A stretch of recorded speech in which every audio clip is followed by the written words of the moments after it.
ఎందుకో విడదీసి వెంటాడి వేటాడు ఆటే ప్రేమ.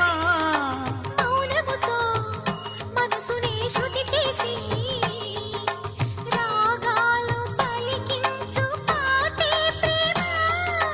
శాశ్వత చరితల ఈ ప్రేమ మృత్యు ఎరగని చిరునామా. శ్వాసను మంగళహారతిగా వెలిగించేది ఈ ప్రేమ. మరణా